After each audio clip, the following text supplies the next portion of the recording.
सध्या सोशल मीडियावर या तरुणीचा फोटो मोठ्या प्रमाणात व्हायरल होतोय। तर फेसबुक, इंस्टाग्राम, यूट्यूब या सोशल मीडियावर सुद्धा या तरुणीचे वेगवेगळे व्हिडिओ मोठ्या प्रमाणात व्हायरल होत आहेत आणि ते व्हिडिओ सुद्धा तुम्ही कदाचित बघितलेले असतील।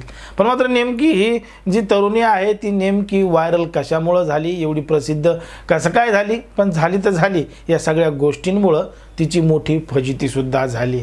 नेमकं काय आहे संपूर्ण प्रकरण हे आपण अगदी सविस्तरपणे पाहणार आहोत। पण जर तुम्ही अजूनही आपलं चॅनल सबस्क्राइब केलं नसेल तर लगेच सबस्क्राइब करून घ्या आणि बाजूला असणाऱ्या बेल नोटिफिकेशनला सुद्धा ऑन करायला विसरू नका। 144 वर्षांनी लागणारा महाकुंभमेळा यावर्षी प्रयागराजमध्ये होत आहे। लाखो करोडो भाविक प्रयागराजमध्ये कुंभमेळ्यामध्ये शाही स्नान करण्यासाठी जात आहेत। त्या ठिकाणी अनेकांनी आपापले उद्योग व्यवसाय सुद्धा उभारलेले आहेत, कारण की त्या ठिकाणी मोठी कमाई होते आणि चांगले पैसे सुद्धा मिळतात।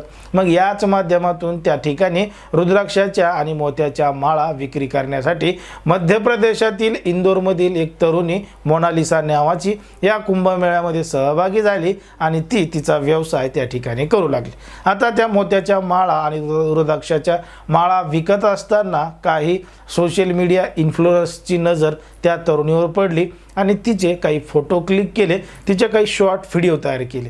आता हे व्हिडिओ सोशल मीडियावर बघता बघता एवढ्या मोठ्या प्रमाणात व्हायरल झाले की लोक त्या तरुणीकडे आकर्षित झाले आणि दिसायला एकदम सुंदर आहे असं लोक म्हणू लागले। कारण की ज्या पद्धतीने जे तिचे डोळे आहेत हे डोळे आकर्षित करणारे होते, कारण की तिनं कुठल्याही पद्धतीने जास्त मेकअप केलं नव्हतं, वेगवेगळ्या पद्धतीचं तिचं काही वेगळं राहणीमान नव्हतं, साधं सरळ राहणीमान होतं। पण मात्र तिच्या डोळ्यांनी, तिच्या सौंदर्याने अनेकांना आकर्षित सुद्धा केलेलं होतं। आता ती सगळीकडे सोशल मीडियावर मोठ्या प्रमाणात व्हायरल झाल्यामुळं अनेक सोशल मीडिया जे स्टार आहेत ते त्या तरुणीकडे जाऊ लागले, तिच्या मुलाखती घेऊ लागले, तिच्यासोबत फोटो काढू लागले आणि ज्या उद्देशानं ती या महाकुंभ मेळ्यामध्ये आलेली होती तो उद्देश मात्र तिचा बाजूलाच राहिलेला होता।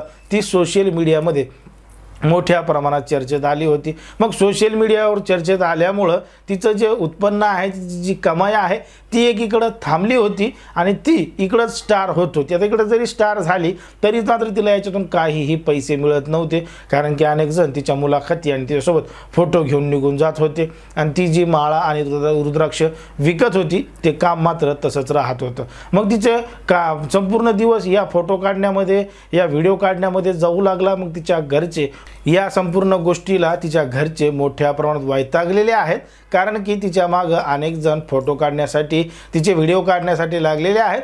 पण मात्र त्यामध्ये तिचं काही उत्पन्न होत नसल्यामुळं ते आता तिला वापस गावी घेऊन जाणार असल्याचं सुद्धा सांगितलं जात आहे आणि काही जण तिला घेऊन एक अल्बम किंवा चित्रपट करणार असल्याचं सुद्धा सांगितलं जातं। पण मात्र ज्या पद्धतीनं सोशल मीडियावर मोनालिसा नावाची तरुणी मोठ्या प्रमाणात व्हायरल झालेली आहे त्यामधून तिच्या घरच्यांची मात्र फजिती झाली आहे असं आपलं एकंदरीत या संपूर्ण प्रकरणावर वाटतं।